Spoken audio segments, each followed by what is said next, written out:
Vamos a mirar, vamos a compartir un salmo, pues me gustaría que todos pudiéramos compartir, pudiéramos opinar.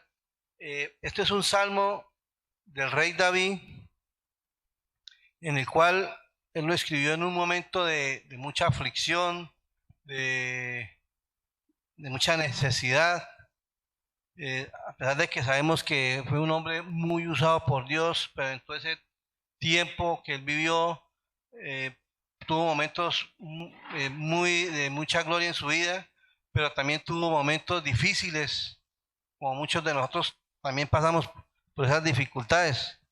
Y me pongo yo a mirar, si nos ponemos a mirar por todo lo que pasó el rey David, de verdad que es bastante difícil.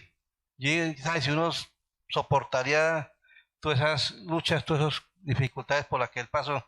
Entonces, en el Salmo, vamos a mirar el Salmo 25. Entonces, dice ahí, David implora dirección, perdón y protección. ¿Sí? David implora dirección, perdón y protección. Entonces, como les decía, este es un salmo de David donde dice que él imploraba.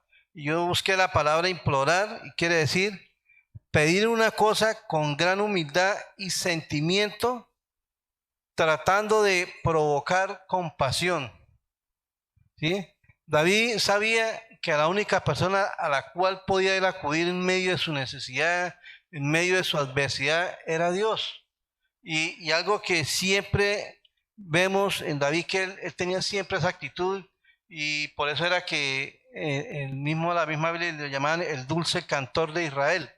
¿Por qué? Porque siempre se dirigía, siempre buscaba de Dios con cánticos, alabándolo, adorándolo, pero siempre sabía la necesidad de buscar de Dios. Entonces, mire, vamos a mirar los primeros 7 versículos. Dice, a ti, oh Jehová, levantaré mi alma. Dios mío, en ti confío. No sea yo avergonzado. No se alegren de mí mis enemigos. Ciertamente ninguno de cuantos esperan en ti serán confundidos. Serán avergonzados los que se rebelan sin causa. Muéstrame, oh Jehová, tus caminos. Enséñame tus sendas. Encamíname en tu verdad y enséñame, porque tú eres el Dios de mi salvación. En ti he esperado todo el día. Acuérdate, oh Jehová, de tus piedades y de tus misericordias que son perpetuas. De los pecados de mi juventud y de mis rebeliones no te acuerdes. Conforme a tu misericordia, acuérdate de mí por tu bondad, oh Jehová. Entonces, aquí David está clamando porque él decía que se sentía que lo estaban persiguiendo y está diciéndole al Señor que no lo dejara avergonzado. Entonces, ahí vemos la necesidad de buscar la dirección de Dios. Y entonces, por lo menos en otra versión dice, oh Señor, te entrego mi vida y confío en ti, mi Dios. No permita que me avergüences, no dejes que mis enemigos se regodeen en mi derrota. Entonces, David aquí estaba clamándole al Señor, estaba levantando su voz. Levantar su voz es como decir, elevar una voz de muchos sentimientos, o sea, levantar esa voz delante del Señor, diciéndole, Señor, te necesito, estoy angustiado, me están persiguiendo. Señor, no me dejes en vergüenza, ¿verdad? Eso era lo que estaba clamando el rey David al Señor. Y él pedía al Señor su dirección. ¿Por qué? Porque él sabía que el Señor no lo iba a dejar avergonzado.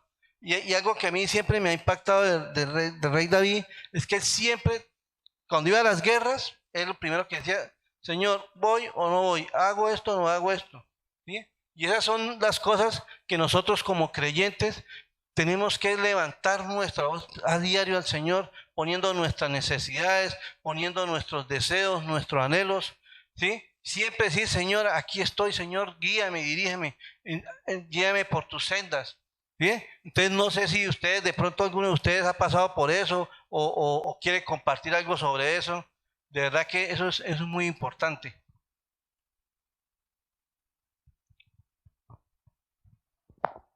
Sí, sí, hermanos. Bueno, ya yo estoy próximo a regresar con mi familia. Eso me tiene súper feliz. Pero muy pocos conocen el testimonio de nuestra venida acá a Colombia. Y recuerdo que estábamos alistando el carro, voy a resumirlo, alistando el carro, ya nos veníamos, fuimos al terminal, en la terminal estábamos colocando todas las maletas en los buses y en el bus, y yo estaba haciendo la fila para entregar las maletas. Entonces mi papá estaba ahí al lado conmigo y de repente las maletas no entraban. Entonces el muchacho me dice, mira, ya no caben maletas en el maletero. Y mi papá se enojó. Pues se empezó a enojar allí. Yo, pero tranquilo, papá, o sea, venimos de la casa, oramos, entregamos este tiempo a Dios, o sea, el viaje es de Dios, le dije yo. Entrégale eso a Dios. Ya eso le entregamos a Dios. Tranquilo. Entonces, dime cómo me solucionas. Déjame tranquilo, yo soluciono. Al rato me dice, no, vamos a meter las maletas dentro del bus y no en el maletero. Listo, no pasa nada. Las colocaron donde iba el chofer y otra maleta, echaron el asiento del chofer hacia adelante, metieron la otra maleta y volvieron a pegarla. Nos colocaron hasta cerca de las maletas para mirarla y vamos ahí sentados. Arrancamos. Y nosotros, bueno, ya encomendados, nos pararon en 6 puntos de control en toda Venezuela. O sea, en todos los estados de Venezuela nos pararon. Y en cada parada llegaban, revisaban, entonces el ratico subía al guardia y decía, por favor, todos los que tienen maletas en el maletero, por favor, bajarse. Todos se bajaban y estábamos Nino, André y yo sentados. Yo, Señor, por favor, orando, porque traíamos muchas cosas. Y en ese tiempo la guardia, lo que veían y les gustaba, se lo quitaban. Entonces llevábamos licuadora, Nino trajo de todo, se trajo la casa. Entonces estábamos asustados de que nos quitaran las cosas. Y pasamos todo ese proceso, hermano, y el Señor, o sea, hubo una que el guardia se subió con la linterna, se paró enfrente de la maleta más grande y con la linterna así mirando a ver si habían maletas. Y se bajó, se dio la vuelta y se bajó. Yo, Dios mío, gracias. O sea, fue un momento que yo dije, Señor, gracias, de verdad. Entendemos que eres tú el que está orquestando todo. Llegamos a Colombia, vino un señor que estaba de la nada. Nosotros, oye, ahora quién nos lleva. Mira, un viejito, Señor, para que nos lleve la maleta. No había nadie. Y el viejito nos llevó a otro sitio. Nos ahorró una fila de carros. Nos montaron en el carro, llegamos a la frontera. En frontera había una fila de 7 horas para sellar pasaporte. O sea, ese fue el auge de la migración. Teníamos 7 horas para sellar el pasaporte. Y llega Nino que le pregunta a una teniente que estaba ahí y le dice, señora, qué pena una pregunta. Bueno, qué pena no. Le decía, le dijo, señora, en ese tiempo no decía qué pena. Señora, una pregunta. ¿Cómo hacemos nosotros para sellar el pasaporte? Ella le dice que andaba con la niña. Entonces había como una preferencia y ella llegó y le dijo, no, párese aquí, le dijo. Entonces le dijo, ok. Y, mi esposo está allá, él también. Es que familia, sí, pase de una vez. Nos pasó de una vez, sellamos pasaporte y había gente que estaba desde el día anterior sellando pasaporte. Agarramos nuestro bus y llegamos a Bucaramanga temprano. No, yo dije, Señor, gracias, o sea, y todo el proceso de nosotros aquí en Colombia, o sea, sin palabras, de verdad. Era lo de donde dice en el versículo, en el versículo dice, Dios mío, en ti confío, no sea yo avergonzado. Y yo creo que uno dice, Señor, no me dejes en vergüenza. ¿Sí? De verdad que, y ahí vemos cómo Dios respalda. Y mira lo que dice en el 24, dice, en el 4 dice, muéstrame, oh Jehová, tus caminos, enséñame tus sendas. Encamíname en tu verdad y enséñame porque tú eres el Dios de mi salvación. Entonces, cuando nosotros tenemos esa confianza de que el Señor es el que guía nuestros caminos, hermano, Él no nos va a dejar avergonzados. Y eso es lo que veíamos en el rey David, porque él tenía la confianza de que Dios no iba a permitir nada que hiciera en contra de él, porque sabía que estaba en su voluntad. Y mire, yo quiero compartir un ejemplo de una oración así de clamor fuerte. Eso lo podemos ver en Primera de Samuel, capítulo 1, del versículo 1. Perdón, Primera de Samuel 1.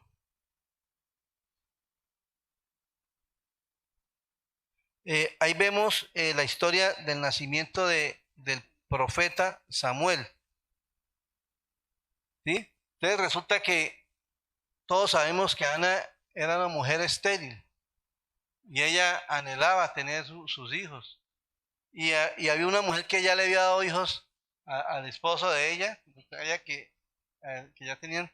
Entonces, esta mujer la martirizaba, la perseguía, la maltrataba por su condición, porque ya no podía tener bebés. Y ella le clamaba, Señor, dame un bebé. Y hasta el punto de que ellos, cuando iban a la fiesta de las Pascuas, ellos iban al templo a orar. Y en un momento de esos, esta mujer fue a orar al Señor. Y miren lo que dice del versículo 9 al 11. Y se levantó Ana después de que hubo comido y bebido en Silo, mientras el sacerdote Elí estaba sentado en una silla junto a un pilar del templo de Jehová. Miren lo que dice ella. Ella con amargura de alma oró a Jehová y lloró abundantemente. Imagínense cómo sería esa oración de esa mujer. Con amargura, o sea, Señor, ya no doy más. Señor, ayúdame. Quiero un bebé. Y fue tan tremenda oración que miren lo que hizo esta mujer, dice en el 11. E hizo voto diciendo Jehová de los ejércitos, si te dignares a mirar la aflicción de tu sierva y te acordares de mí y no te olvidares de tu sierva, sino que dieres a tu sierva un hijo varón, yo lo dedicaré a Jehová todos los días de mi vida y no pasará navaja sobre su cabeza. O sea, esta mujer hizo un voto delante de Dios donde dijo que su hijo iba a ser consagrado para él. Y efectivamente cuando el niño nació, primero Samuel, dice que cuando ella ya lo llevó al templo, ya lo llevó a vivir allá, y él ya todos los años iba y le llevaba su ropita, lo visitaba, pero él vivió allá en el templo, o sea, él se lo dedicó al Señor. Y lo más tremendo, ¿qué pasó después? Dice que el Señor le dio varios hijos. ¿Sí? O sea, ella no solamente tuvo a Samuel, sino tuvo otros hijos. Entonces ahí vemos cómo el Señor contesta una oración cuando es una oración de clamor, de fervor, y vemos cómo Dios nos responde. De verdad que las misericordias de Dios, como dice su palabra, son nuevas cada día, cada mañana. Entonces ahí vemos cómo el Señor en su infinita misericordia obró a través de una oración de clamor. Entonces David era una persona que él sabía que cuando él clamaba al Señor, Dios le respondía, Dios no lo dejaba en vergüenza. Entonces, dice en el versículo 6, dice, acuérdate, oh Jehová, de tus piedades y de tus misericordias, que son perpetuas. Dice, de los pecados de mi juventud y de mis rebeliones, no te acuerdes, conforme a tu misericordia, acuérdate de mí por tu bondad. David sabía que él reconocía que él había fallado mucho. Y todos sabemos los pecados tan terribles que cometió el rey David. Fue adulterio, asesinato, bueno, hizo hasta para vender. ¿Sí? Pero él tuvo una actitud de arrepentimiento. Y él le clama, Señor, no te acuerdes de mis pecados. Yo reconozco que he sido pecador. O sea, lo importante de una oración, hermano, es cuando uno puede también reconocer que uno falla, que uno peca, porque ¿quién no peca todos los días? Todos, nosotros de una u otra forma, ¿sí o no? Entonces, Lo importante es poder venir delante del Señor, poder venir al Señor y decir, Señor, aquí estoy. Señor, tenga misericordia de mí, Señor, no te acuerdes de mi maldad, límpiame con tu sangre. ¿Bien? Entonces, aquí vemos cómo el rey David, en medio de su necesidad, en medio de su dolor, él pedía la dirección del Señor, pero también le pedía al Señor que lo ayudara, que extendiera cada día sus misericordias. Hermanos, porque a veces, de verdad que a veces nosotros, yo no sé, a mí me ha pasado que yo he pasado por momentos muy difíciles, hermanos, de angustia, que llega un momento y dice, Señor, me suelto tus manos porque no sé qué hacer, no sé para dónde ir, no sé a dónde ir. Y hermano, y a veces eso cuesta, o sea, entregarle las necesidades a Dios cuesta trabajo. Y confiar y esperar en el que es lo más tremendo, que el Señor quiere que nosotros esperemos en Él. Y a veces a uno le cuesta trabajo esperar, ¿será que sí, será que no? Y empieza una angustia y empieza como a dudar, ¿ve? Entonces no sé si alguien quiera compartir algo sobre eso. Eh, Puedo ver acá la misericordia de Dios, ¿no? Que son nuevas cada día y también lo importante que es saber que los que confían en el Señor somos bienaventurados. Cada día es un día de fe, de confianza en el Señor. Y preciso, ayer estábamos en la reunión de Girardot y un muchacho que nos está acompañando decía cuán difícil era confiar en Dios, ¿sí? Y pregunta, ¿es difícil, es pecado dudar? Decía el muchacho, chino más lindo. ¿Por qué? Porque él vive en un ambiente de mucha pobreza, de mucha necesidad, vive en un ambiente, él colocaba ejemplos, es malo yo querer tener una moto, una cicla, algo así. Pero a veces nosotros ya adultos y caminando en el Señor y a veces no hemos aprendido a confiar totalmente en Él. Entonces este salmo, Pito, Ernestico, es la necesidad de confiar en el Señor y saber que Él es misericordioso y Él es el que cada día nos sostiene con su amor.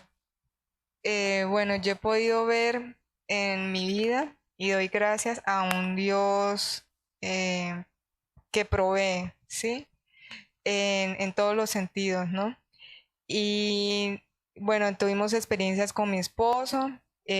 Cuando yo empecé en estos caminos, pues hubo bastante oposición de parte de él. Y yo podía incluso ver que hermanos de la iglesia, pues como preocupados y de la familia también personas me decían, no va a volver, no es. Pero yo recuerdo que yo descansé en el Señor y yo le solté a él eso y yo no, yo voy a confiar. O sea, porque es que eso es lo que me están enseñando a mí acá. Entonces, si yo no confío, ¿qué sentido tiene a lo que me están enseñando? Y el Señor, puedo dar testimonio que de verdad nunca nos dejó en vergüenza ni a mis hijos ni a mí, porque pues todo el mundo daba por sentado de que ya, pues, que yo había perdido el matrimonio, que es, y no. Por otro lado, pues la parte también de la provisión, porque, o sea, en esos momentos donde uno como que no, ya no tengo tal cosa, esos momentos difíciles, ¿no? Ya no tengo carne, ya no, y preciso mi mamá o mi papá se le daba por ir al centro a comprar carne y llegaban a mi apartamento, ay, mire, es que soy en el centro y sacaban un pedazo de carne y yo, ay, Dios mío, gracias. Y yo, ese señor, o sea, de verdad, no, que nunca dejemos de sorprendernos de las cosas porque él tiene hasta el más mínimo cuidado de nosotros. Hace poco incluso yo también dije, Señor, yo dije, ay, no, ya para mañana no hay o sea, proteína. Y llegó mi esposo y dijo, ay, no, mira lo que me dieron en el trabajo. Y le dieron ahí varias cosas ahí de comida. Entonces, y así, entonces de verdad que es muy bonito poner la confianza en Dios y no dejarnos de sorprender de su misericordia porque pues nada merecemos, ¿no? Bueno, hace como aproximadamente 3 años, antes de la pandemia, mi hijo Juan José estuvo hospitalizado 1 mes y 8 días. Le dio una neumonía y, digamos, yo lo llevé y bueno, que no sé qué, bueno, me llevó y le puse como un poco enojada al médico. Le dije, doctor, si él le duele, no es un niño que se queja, yo sé que es por algo que él tiene. Digo, bueno, le voy a hacer los exámenes porque si no, ¿quién me la aguanta usted? Que no sé qué. Bueno, hicieron los exámenes, sí, le salió una neumonía. Entonces el pediatra me decía, señora, su hijo tiene una neumonía complicada. Me miraba, complicada. Yo le decía, sí, doctor. Y me decía como quien dice, aquí no hay nada que hacer. O sea, me lo repetía como para que yo tomara conciencia. Yo dije, bueno, Señor, yo te entrego todo esto y todo está en tus manos y yo descanso en ti. Y ya. O sea, no quería martirizarme de eso porque solo martiriza a uno. Empieza el pensamiento a dar vueltas y a dar vueltas y a dar vueltas. Bueno, y les cuento la experiencia que la última que pasó, bueno, a él lo operaron, le hicieron, le tuvieron que sacar el líquido y todo el cuento y me lo mandaron para la casa. Todavía no era el tratamiento para mandarlo para la casa. Lo tuve aquí en la casa por hospitalización en casa. Fue terrible esa hospitalización. Venía el enfermero y le aplicaba esa droga a las 2, a las 4 de la mañana, no dejaba dormir y eso era corriendo. El niño se me estaba enfermando del intestino porque el antibiótico se lo pasaban muy rápido y le estaba afectando el colon. Bueno, y córrale otra vez, llévelo, porque estaba presentando otra vez fiebre. Lo llevé otra vez al médico y la doctora me dijo que quién había dado la orden, que no sé qué, otra doctora que lo recibió. Ya le dije, no, la pediatra dijo, no, ¿cómo el cuerpo? Bueno, al fin y al cabo, no hay nada que decir ahí. Entonces, que lo tenían que volver a operar y lo tenían que operar del pulmón. Pero entonces, llegó la pediatra y me dijo, mire, mija, yo soy la pediatra del niño, pero el niño lo van a trasladar, él estaba en la Chicamocha, allí. Lo van a trasladar para la otra sucursal de la Chicamocha, que es en la Metropolitana. Allá no hay pediatría porque pues él era un niño grande y el doctor, bueno, ese es otro cuento, ¿no? Que lo iban a colocar, lo iban a mandar para la UCI. No, como niño. Entonces llegó el director de la UCI, bajó y dijo, ¿yo qué me voy a llevar a este niño para allá? ¿Cómo se le ocurre? Entonces, y regañó a la enfermera, si es que él está bien, que no sé qué. Bueno, incluso el doctor Juan, que venía aquí a la iglesia, él dijo, no, vamos a hacerle una ecografía al tórax. Me dijo, no, mire, mija, sinceramente, él tiene, así en esos términos, el pulmón picho. Me dijo, pero él no se ve como está, o sea, él no necesitó, digamos, el oxígeno se lo colocaban para ayudarlo, pero no era porque estuviera, digamos, asfixiado o cosas así. Entonces dijo otra vez que no, que se lo iban a llevar para la UCI, nuevamente. Bajó entonces otro doctor que era el de la pediatría y me dijo, ay, mija, toca que me espere porque su niño es muy grande, yo no tengo camilla para niños así, todos para pequeños. Bueno, al fin no fue para la UCI, sino lo mandaron para una habitación que era especial porque no se sabía el que tenía.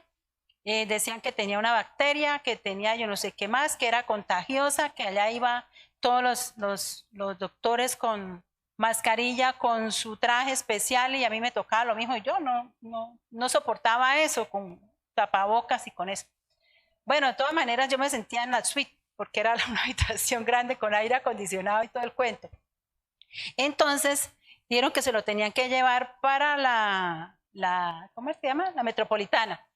Y yo dije, bueno, Señor, yo lo entrego en tus manos. Y bueno, ya había llegado la ambulancia, ya lo tenían listo, ya estábamos en el ascensor con la camilla ya él acostado para llevarlo para la Metropolitana. Y la jefe me vio y me dijo, no, espérese, no se pueden ir. Espere que estoy hablando con el director de la clínica. Me dijo, no, el niño no se lo pueden llevar. Tiene que venir el médico acá. A las 2 de la tarde lo opera y él viene. O sea, ya se lo llevaban. Y yo quería que lo operaran, pero ahí, no en la Metropolitana, porque allá no había pediatría. Obviamente él por la edad no era para estar en pediatría, pero sus órganos se comportan como los de un niño todavía. Sí, o sea, él tiene que tener tratamiento de pediatría. Entonces yo dije, no, terrible irme yo para allá y que lo operen allá y todo el cuento, ya después de estar uno acá y todo. Y no se lo llevaron y le tocó al médico venir ahí y salió la operación que lo pasaban para la UCI de la operación, porque le hicieron un cateterismo también. O sea, le colocaron aquí un catete porque las venas de él, de tanto antibiótico, se le estaban tapando. No sé, hay un problema de las venas. Tienen las venas muy finitas. Y entonces ya no había manera de colocarle antibiótico, entonces le colocaron el catete. Fuera de eso, de la operación del pulmón, porque le quitaron, digamos, él tenía como una costra entre la pleura y el pulmón. O sea, la pleura es como la capita que forra el pulmón. Le quitaron eso y me dijo el doctor, me dijo el neumólogo, dijo, no, toca control en 15 días y toca seguirlo trayendo porque eso se le puede volver otra vez a repetir. Santo remedio, hasta el día de hoy, gloria a Dios, no ha pasado nada, el niño salió bien y todo el cuento, después de que no daban ni 5 por él y que se lo iban a hallar para otro lado. Yo dije, Señor, ¿qué podía hacer yo? Porque si yo me voy a oponer, ¿qué hago? Yo, de la mano de Dios, Señor, hágase tu voluntad, y no se lo pudieron llevar. Amén. Y ahí, digamos, en el versículo 5 al final dice, en ti he esperado todo el día. Y de verdad que esa es una de las cosas que nosotros tenemos que aprender a esperar en el Señor. Y el Señor es fiel, el Señor, Él cuida a sus hijos y nosotros somos sus hijos. Que tenemos que pasar por momentos difíciles, lo vamos a pasar, pero el Señor está ahí, en medio de la necesidad. Sí, claro, porque yo digo, desafortunadamente, hay muchas personas que tal vez se acercan y dicen ya cuando están en medio de la necesidad, y eso es mientras la aflicción, ya después de que Dios en su infinita misericordia le hace el milagro, ya después ya las personas ya se olvidan, que es la diferencia de nosotros los que ya hemos creído que nosotros estamos sometidos a la voluntad del Señor y esperamos en Él siempre. Vamos a mirar del versículo 8 en adelante. Dice, bueno y recto es Jehová, por tanto Él enseñará a los pecadores el camino, encaminará a los humildes por el juicio y enseñará a los mansos su carrera. ¿Sí? Entonces, mire, es tanta la bondad del Señor, dice que enseñará los caminos a los pecadores. ¿Quiénes son los que buscamos de Él? Pecadores redimidos por la sangre de Cristo. Y Dios en su infinita bondad dice que Él enseñará nuestros caminos, ya dice que nos guiará. Y más adelante, miren lo que dice en el versículo 9, dice, encaminará a los humildes por el juicio y enseñará a los mansos su carrera. Dice, todas las sendas de Jehová son misericordia, ¿verdad?, para los que guardan su pacto y sus testimonios. Entonces, una de las cosas importantes que nosotros tenemos que es guardar la palabra del Señor, guardar los estatutos de Él, lo que hemos aprendido. O sea, si nosotros queremos también caminar con Dios y ver la bendición de Dios, tenemos que guardar su palabra, tenemos que caminar en su palabra. ¿Ve, hermano? Porque aquí el Señor nos habla de las cosas, cómo debemos conducirnos, cómo debemos caminar. Y ahí es cuando el Señor manifiesta su gloria. ¿Por qué? Porque dice que a todos los que guardan su palabra, sus testimonios, dice, por amor de tu nombre, oh Jehová, perdonarás también mi pecado que es grande. ¿Quién es el hombre que teme a Jehová? Él enseñará el camino que ha de escoger. Gozará él de bienestar y su descendencia heredará la tierra. Mira lo que dice acá en el versículo 14. La comunión íntima de Jehová es con los que le temen y a ellos hará conocer su pacto. ¿Bien? Dice, la comunión íntima con el Señor es con los que le temen y a ellos les hará conocer su pacto. Entonces, miren, esta versión dice, el Señor es amigo de los que le temen y a ellos le enseñará su pacto. Entonces, aquí vemos la necesidad de nosotros poder caminar en su palabra, ¿sí? El mismo rey David decía en el Salmo 119, donde habla mucho de la palabra, dice que lumbrera a mis caminos es tu palabra. la palabra del Señor es la que nos guía. O sea, la palabra del Señor no nos deja que nos desviemos ni a la derecha ni a la izquierda, sino que siempre andemos en el camino recto. Entonces, por eso es que debemos guardar sus estatutos. ¿Para qué? Para que podamos ver las misericordias de Dios cada día. Dice, mis ojos están siempre, en el versículo 15, mis ojos están siempre hacia Jehová, porque Él sacará mis pies de la red. Mire, o sea, las promesas que el Señor tiene con nosotros, dice, o sea, no nos dejará, dice que no nos dejará resbalar, pocas palabras, no nos dejará caer. ¿Por qué? Porque nosotros caminamos delante de Él, Señor. Creo bueno, una de las tantas vivencias, recuerdo que un día estaba empezando acá en Colombia y salí a vender limonada. Me paré en un semáforo a vender limonada y había otro muchacho ahí vendiendo tinto. Y bueno, hicimos amistad, yo ahí ofreciendo limonada, salí temprano y regreso a las 6 de la tarde a la casa con 1.000 pesos de todo el día. O sea, vendí una limonada. Y yo llegué a la casa, o sea, derrotado, o sea, no valía, pero ni 100 pesos, ni 50 pesos, la moneda de menor valor. O sea, yo llegué derrotado, me puse a llorar. Gracias a Dios por Nino, que estaba ahí, me alentó, mi amor, tranquilo, que esto va a pasar, me decía. Tranquilo, que tú lo haces con amor y con esfuerzo. Me dijo muchas palabras que me alentaron. Entonces mi oración era, bueno, Señor, no teníamos un dinero que pagar del arriendo. El señor del arriendo era muy rígido, muy duro. Y entonces había que pagarle el arriendo. Y yo, bueno, Señor, yo no tengo dinero. Y lo que tenemos aquí para comer, voy a tener que sacarlo del arriendo.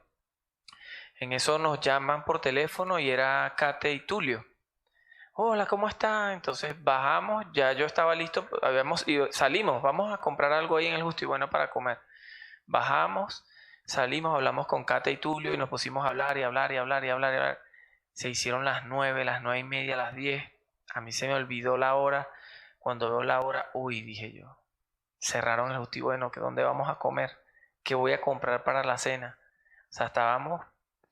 Y yo pensando era en Andrea y en Nino, ¿qué van a comer ellas? Entonces, bueno, terminamos de hablar ahí con ellos y en lo que nos íbamos a despedir, no se vayan. Cuando abren la maletera, una caja full de comida.